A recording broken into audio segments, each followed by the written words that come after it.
अगले 2 दिनों में हमने योग दर्शन के प्रथम सूत्र और द्वितीय सूत्र का अध्ययन कर पाए। उसमें जो है पहले सूत्र में योग का अनुशासन और दूसरे सूत्र में चित्त की वृत्तियों का निरोध, यानी कि चित्त मतलब मन और वृत्ति मतलब व्यापार, निरोध मतलब रोकना ही योग मतलब समाधि। चित्त की वृत्तियों को रोकना ही समाधि है, अर्थात योग है। यहाँ तक हम लोगों ने पढ़ा था। और आगे का जो तीसरा सूत्र है कि जब चित्त की वृत्तियाँ निरोध हो जाती हैं, रुक जाती हैं, तो उस समय आत्मा की क्या स्थिति होती है। चित्त की वृत्तियाँ दो, अभी जो लोग नए जुड़ रहे हैं वो लोग वीडियो पड़े हुए हैं यूट्यूब पे, सानिध्यम योग कोर्सेज माध्यम से आप लोग जा कर के उसको सुनेंगे तो आपको वो क्लियर हो जाएगा। क्योंकि ये जो 2-3 जो सूत्र हैं वो योग सूत्र के पूरे कंसेप्ट को क्लियर करते हैं। अगर आप इसको समझ गए तो योग दर्शन के जितने भी सूत्र हैं ये उनकी नींव है और इसी पे पूरा योग सूत्र का मकान खड़ा होता है। तो जब बात कर रहे थे कि जब चित्त की वृत्तियों का निरोध हो जाता है तो आत्मा की क्या स्थिति होती है, किस अवस्था में आत्मा होता है। तो तीसरे सूत्र में महर्षि पतंजलि ने कहा है कि तदा द्रष्टु स्वरूपे अवस्थानम, तदा द्रष्टु स्वरूपे अवस्थानम। हमारा जो विषय है कि जीवात्मा का अपने स्वरूप में अवस्थिति क्या होती है, उसी विषय पे आज बात करेंगे हम। और हमारा सूत्र भी वही है, तो समझने का इसको प्रयास करेंगे कि जब वृत्तियां निरोध हो जाती है तो उस समय आत्मा की क्या स्थिति होती है। तो अब हम सूत्र को समझेंगे कि तदा, एक एक शब्द का अर्थ पहले समझेंगे कि एक एक शब्द का अर्थ क्या होता है। तदा मतलब तब, तब द्रष्टु मतलब जीवात्मा से है, यानी दृष्टा मतलब द्रष्टु का अर्थ होता है, दृष्टा भी कहते हैं उसको, उसका मतलब होता है आत्मा। और स्वरूपे मतलब स्वरूप में, अवस्थानम मतलब ठहरना। अब हमारे पास सभी सूत्र के सभी शब्दों का अर्थ हमें पता चल गया। तो जो इसका है, इसका अर्थ जो होगा कि समाधि में जीवात्मा की अपने स्वरूप में जो स्थिति है, यानी कि जो संप्रजात समाधि और असंप्रजात समाधि प्राप्त करने के बाद आत्मा की क्या स्थिति रहती है, किस अवस्था में आत्मा रहता है, उसी का वर्णन जो है इस सूत्र में किया गया है। अब समझने वाली बात होती है कि जीवात्मा क्या है। जीवात्मा जो तदा मतलब तब, द्रष्टु मतलब आत्मा या जीवात्मा। अब देखिए जीवात्मा का अर्थ जो है आत्मा ही माना जाता है और दृष्टा दो किन्हीं व्याख्याकारों ने दृष्टा आत्मा और परमात्मा दोनों को माना है। अब हम यहाँ पे जो बात कर रहे हैं वो केवल आत्मा की बात करते हैं कि आत्मा ही दृष्टा है। तो जो आत्मा है वो चैतन्य अवस्था में रहता है और इंद्रियों के वशीभूत होकर के ही वह अपने स्वरूप का अनुभव नहीं कर पाता है। जब इंद्रियां, आपको जो बताया कि जो चित्त है और इंद्रियों के वश में होकर के, वशीभूत होकर के, उनमें संलग्न होकर के आत्मा अपने आप को नहीं पहचान पाता है। अब इसमें चित्त की बात हम किए थे अगले सूत्र में कि चित्त क्या है। चित्त मन को कहते हैं और चित्त की अवस्थाएं होती हैं। चित्त की 5 अवस्थाएं होती हैं और चित्त चित्त की भूमियों में ही समाधि रहती है।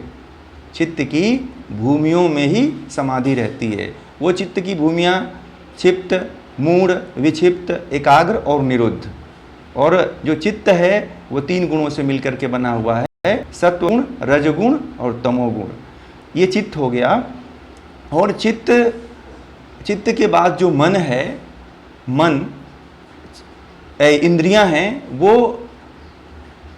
वो भी अपने व्यापार में इतना मन को दौड़ाए रखती हैं कि जो आत्मा होती है, आत्मा जो है क्या करती है कि इंद्रियों के कार्य को अपना समझ लेती है।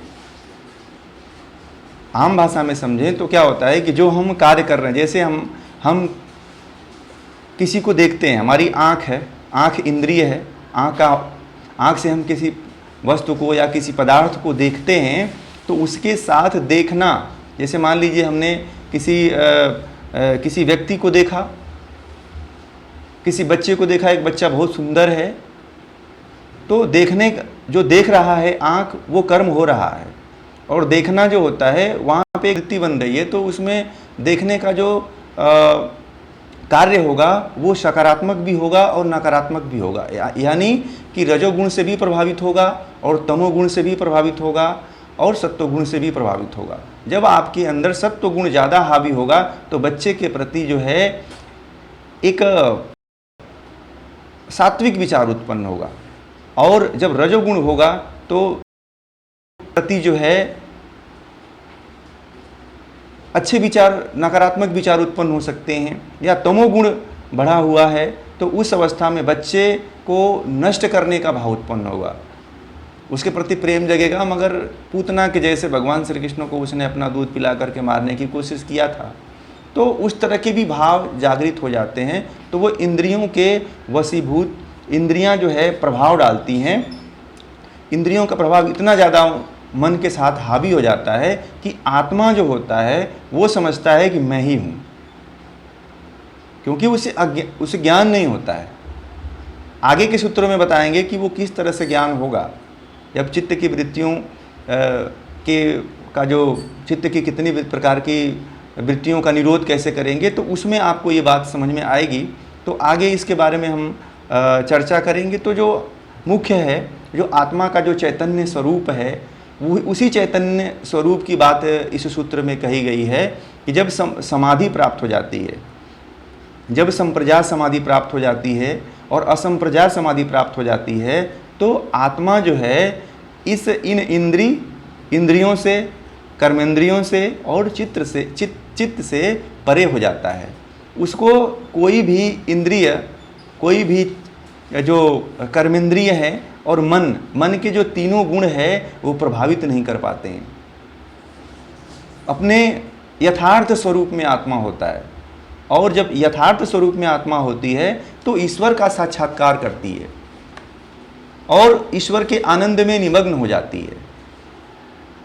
कोई भी हम कार्य करते हैं तो हम यही समझते हैं कि ये मेरे द्वारा हो रहा है, और जो इंद्रियों के द्वारा होता है वो मैसेज जो है आत्मा तक पहुंच जाता है, क्योंकि आत्मा जो है, आत्मा तो चैतन्य अवस्था, आत्मा की तो चैतन्य अवस्था है ही, वो केवल इंद्रियों के प्रभाव से दबी रहती है।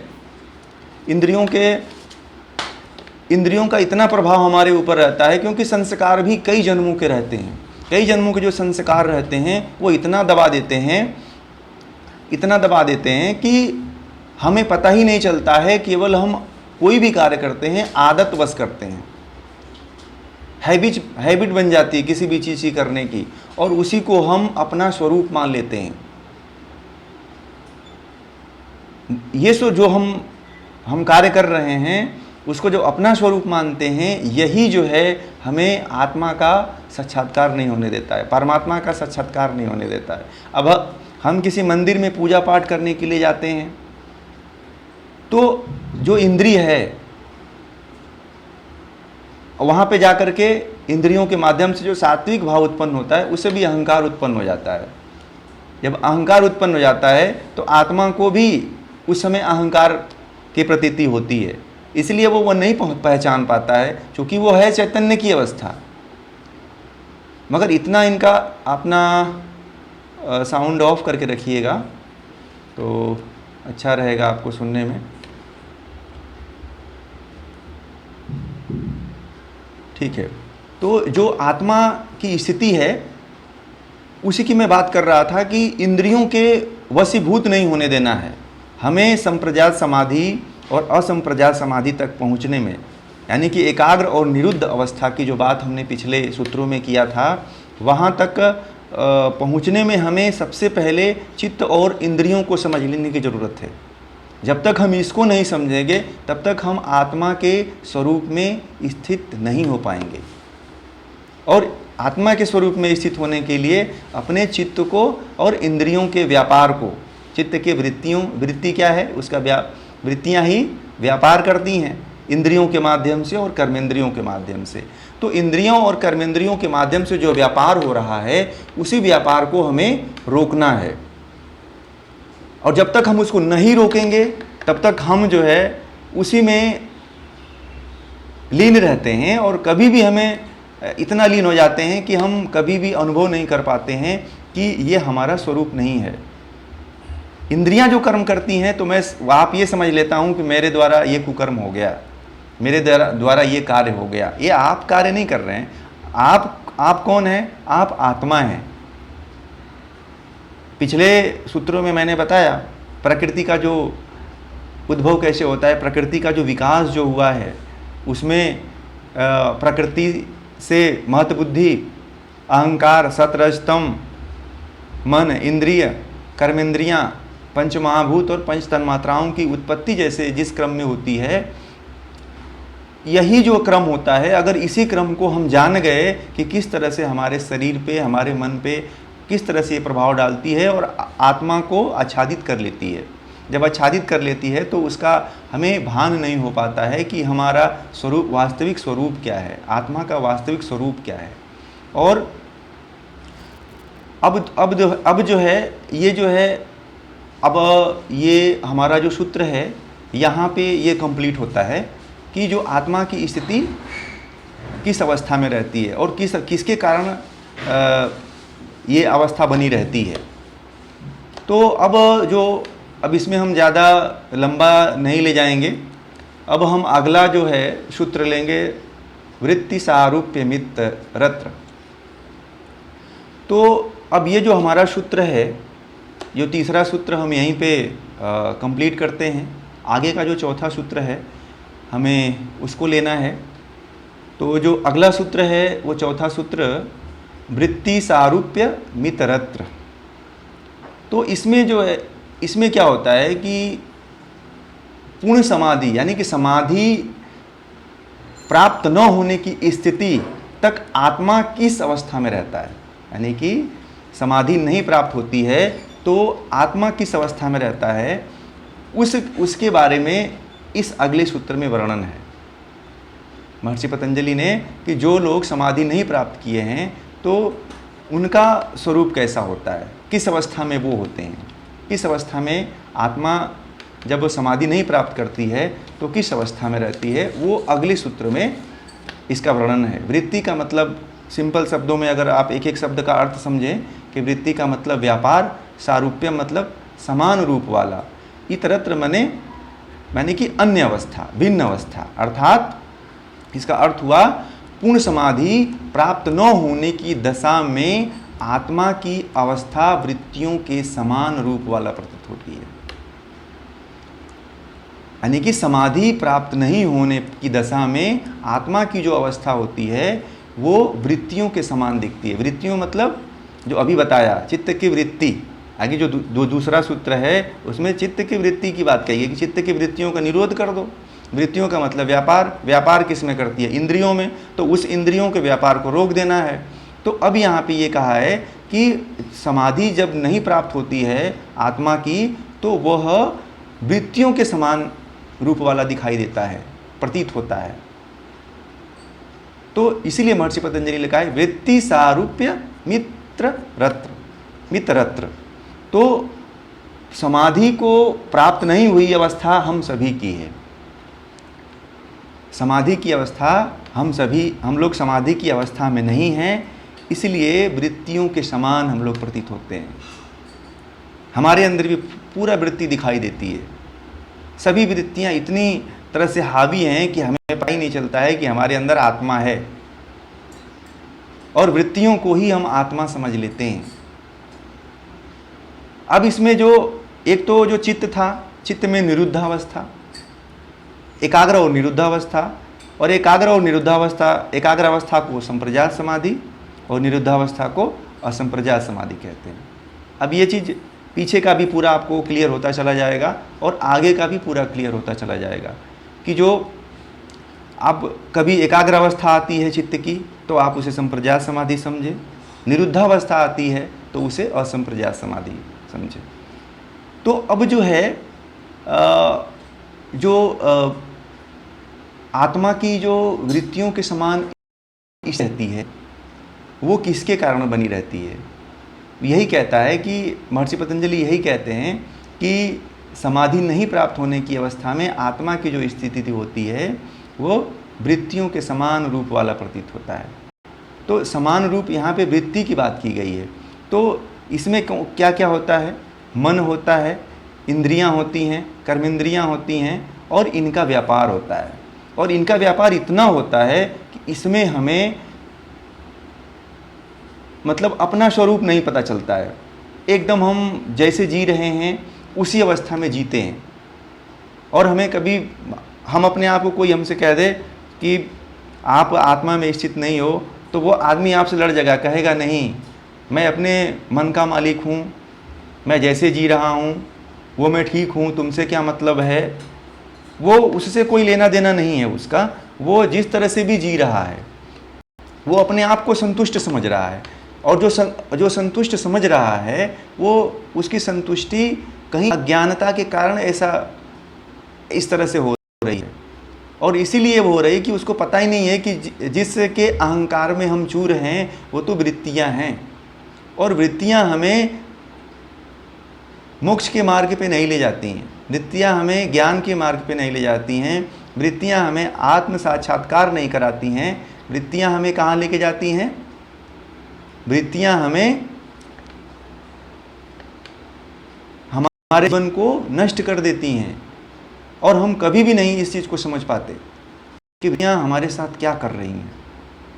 जब आप वृत्तियों को जानेंगे तब तो आप इंद्रियों को ही समझ लेते हैं कि ये मैं हूँ, जो कर रहा हूँ मैं कर रहा हूँ। आप नहीं करते हैं। ये चित्त की जो वृत्ति है वो करती है, वो आपसे तरह तरह के कर्म करवाती है, वो आपसे तरह तरह के क्रियाकलापों में फंसाती है, वो आपके तरह तरह से कर्म करवाती है, वो आपको तरह तरह के प्रपंचों में फंसा के रखती है। उन प्रपंचों को आप समझते हैं कि ये मैं कर रहा हूँ और मैं जो कर रहा हूँ वो सच कर रहा हूँ। इसीलिए ज्ञान की ज़रूरत होती है इंसान को। जब तक जानकारी नहीं है कि मैं जो कर रहा हूँ वो क्या सही कर रहा हूँ या गलत कर रहा हूँ, ये ज्ञान तभी होगा जब योग जैसे शास्त्र का आप अध्ययन करेंगे, स्वाध्याय करेंगे आप, तो आप समझ पाएंगे कि जो मेरे इंद्रियों द्वारा, जो मेरे मन के द्वारा हो रहा है वो सही नहीं है। आप 50 तरह के प्रपंचों को कर लीजिए, उससे कुछ भी नहीं हासिल होने वाला है। तब तक नहीं हासिल होगा कि जब तक आप अपनी यात्रा, जब तक आप इन वृत्तियों से छूटने का प्रयास स्वयं नहीं करेंगे। और स्वयं करता तब कोई कर पाएगा जब इस चीज़ को समझेगा कि हमारे अंदर ये वृत्ति तो है। बहुत लोगों को तो पता भी नहीं है कि ये जो मैं कर रहा हूँ ये वृत्ति है। लोग इसी में दूसरे को ज्ञान को नहीं जान पाते हैं, क्योंकि अपने आप को श्रेष्ठ समझते हैं। जो कर रहे हैं वो श्रेष्ठ है, क्योंकि ज्ञान का जो शास्त्र हैं वो पढ़े नहीं जा रहे हैं। जो यथार्थ ज्ञान जो हमें जानना चाहिए वो नहीं पढ़े जा रहे हैं। हमें ऐसे ज्ञान पढ़ाए जा रहे हैं कि जिससे कोई कृपा हो जाए, कोई शक्तिपात हो जाए। हमको हमारे यथार्थ स्वरूप से कोई परिचित नहीं करा रहा है।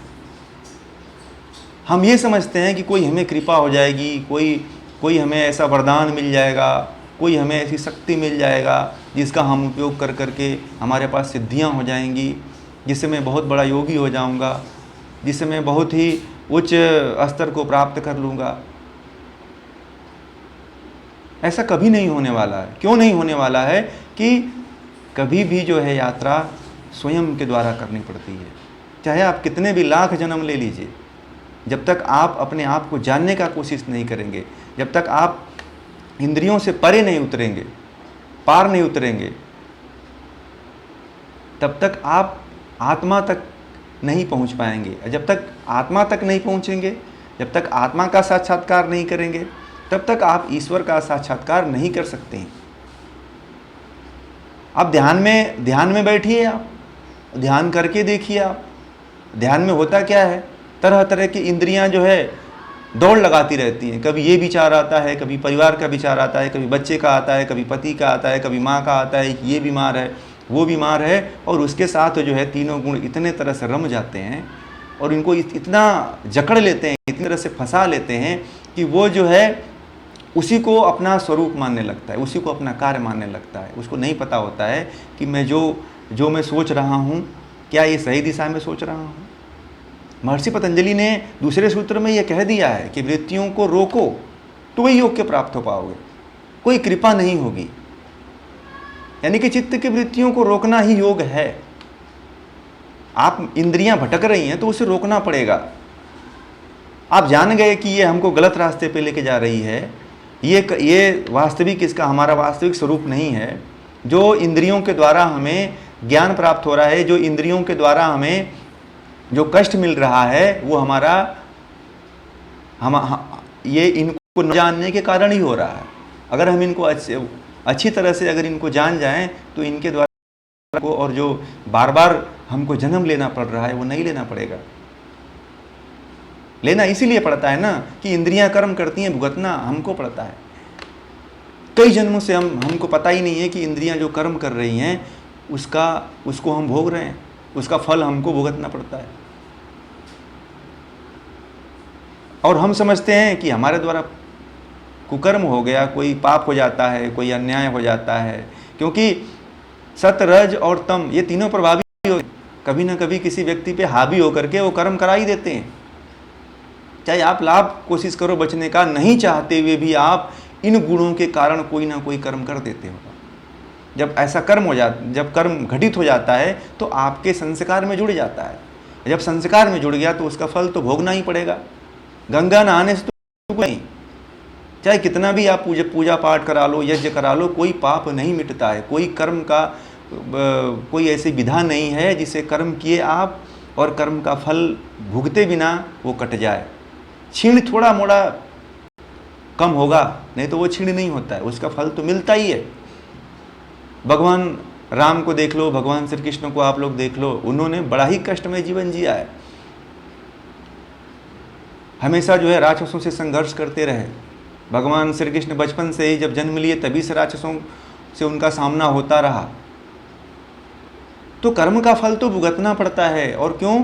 क्योंकि जब तक आप ये नहीं जानोगे कि ये जो मन है, मन के जो 3 गुण हैं, ये तीनों गुण जब संप्रजात समाधि में व्यक्ति पहुंच जाता है तो वो वहाँ पे भी नष्ट हो जाते हैं। जो चित्त है, जो चित्त की अवस्थाएं हैं, जो चित्त, विक्षिप्त और मूढ़, वो भी उनका भी अस्तित्व पूरी तरह से नष्ट हो जाता है। और जो इंद्रियां हैं, जिन इंद्रियों के कार्य को, जिन इंद्रियों के कर्मेंद्रियों के कार्य को हम अपना कार्य समझ रहे थे, इनका भी अस्तित्व समाप्त हो जाता है। कहाँ पे समाप्त हो जाता है? जब हम आत्मा का साक्षात्कार कर लेते हैं और ईश्वर का साक्षात्कार कर लेते हैं तब। तो हम क्यों न इन इंद्रियों को समझें और जो वृत्तियों का हमारे आत्मा के समान जो रूप बना हुआ है उस रूप को नष्ट कर दें। हम जो है वृत्तियों को अपनी आत्मा के समान मान चुके हैं कि ये वृत्तियां ही हमारी आत्मा है। हमें ये नहीं पता है कि आँख, कान, नाक, त्वचा, जिह्वा, मुख, ये जो जितनी 5 इंद्रियां हैं, 5 कर्म इंद्रियां हैं, इनके द्वारा जो कर्म हो रहा है वो हम ये क्यों नहीं मानते हैं कि ये वृत्तियां हैं। जो हमें गलत कार्य में सही कार्य में दोनों जगह लेके जा रही है। ये आने वाले सूत्रों में आपको प्राप्त होगा कि हम किस तरह से सही कार्य करेंगे, किस तरह से गलत कार्यों से बचेंगे, किस तरह से हम अपने मन में उठ रहे विचारों को कंट्रोल करेंगे, मन को किस तरह से कंट्रोल करेंगे। ये आने वाले सूत्रों में आपको बहुत अच्छी तरह से मार्मिक रूप से जानकारी प्राप्त होगी। अभी तो आपको यही समझना है कि जो भी हम कर्म करते हैं, जो भी हम इंद्रियों के द्वारा कर्मेंद्रियों के द्वारा कर्म करते हैं, इंद्रियों के द्वारा जो हमें ज्ञान का आभास होता है, उस ज्ञान के आभास को आत्मा का आभास न होने दें कि यह आत्मा है। ये माने कि ये जो है चित्त और इंद्रियों का व्यापार है, हम बीच में फंस गए हैं। ये इतने मतलब तेज व्यापारी हैं कि आपको बीच में ही हाईजेक कर लेते हैं और वहाँ तक पहुँचने ही नहीं देते हैं जहाँ तक आपको पहुँचना है। और ये कहते हैं कि आप मुझे ही अपना सब कुछ मानो, सर्वे सर्वा मुझे ही मान लो, जो मैं कर रहा हूँ वही मानो। हमारे शरीर के बहुत बड़े गुंडे हैं ये, आपको पता ही नहीं चलता है। अपने अस्तित्व, हमारे ही अस्तित्व के साथ जुड़ करके हमारे मूल अस्तित्व से कभी जुड़ने नहीं देते हैं ये। इनका मतलब ये इतने हावी हैं और इनका प्रभाव जन्मों जन्मों से इतना ज़्यादा पड़ गया है, इनका प्रभाव जन्मों जन्मों से इतना ज़्यादा बढ़ गया है, इतना ज़्यादा ये हमारे जीवन में हावी हो चुके हैं कि हमें आभास नहीं होता है। ध्यान जब हम करने जाते हैं तो इन पांचों इंद्रियों में, ज्ञानेंद्रियों में और मन के जो तीनों गुण हैं उनमें ही विचरण करते रह जाते हैं। और ध्यान जब करने बैठते हैं तो कहते हैं हमारे अंदर बड़ा विचार आता है, कभी मन यहाँ लेके चला जाता है। आप मन को अपना मान बैठे हो ना, वो आपका है ही नहीं है। जब आपको ये पता है कि समाधि में जाने पर इनका अस्तित्व तो सबका समाप्त हो जाता है, ना ही मन जाता है ना ही इंद्रियां जाती हैं, तो हम क्यों ना उस समाधि अवस्था के जो समाधि अवस्था के जो मूल रास्ते हैं उनको पकड़ें, इनको छोड़ने का प्रयास करें। कर्म करने के लिए कोई नहीं रोक रहा है, कर्म करिए आप, मगर अच्छे कर्म करिए। और अच्छे कर्म तब आते हैं, देखिए मन जो है 3 गुणों से प्रभावित होता है और ये जो सत रज तम है ये जो है हमारे आहार पे ज़्यादा निर्भर करता है। भगवान श्री कृष्ण ने भी गीता में कहा है कि हमारा आहार जब तक शुद्ध नहीं रहेगा तब तक मन शुद्ध नहीं रहेगा। मन को शुद्ध रखना है, मन को सात्विक की तरफ प्रेरित करना है, तो हमें जो है आहार शुद्ध रखना पड़ेगा। आहार और विहार ये जब तक नहीं रखेंगे तब तक आप जो है मन के हमेशा वश में रहेंगे। मन जैसा चाहे वैसा चलाएगा आपको। जो उपनिषदों में 10 घोड़े की बात आती है, 10 जो 5 ज्ञानेंद्रियां और 5 कर्मेंद्रियां, वो यही है 10 घोड़े। और वो जो है आत्मा के द्वारा आपको जानना पड़ेगा, दृष्टा बन के देखना पड़ेगा, अपने आत्मा को जगाना पड़ेगा। दृष्टा कौन है? आप उसको आभास तो होता है कि हमारे साथ गलत हो रहा है, वो कहीं ना कहीं एक बार आपको सूचना जरूर देती है कि ये जो होता है वो गलत हो रहा है। कोई भी कार्य आप करने जाइए, उस कार्य में करने के थोड़ी सी पहले जो है कोई भी कार्य शुरू करिए, चाहे गलत करिए चाहे सही करिए, उसमें आत्मा की आवाज़ जरूर आती है।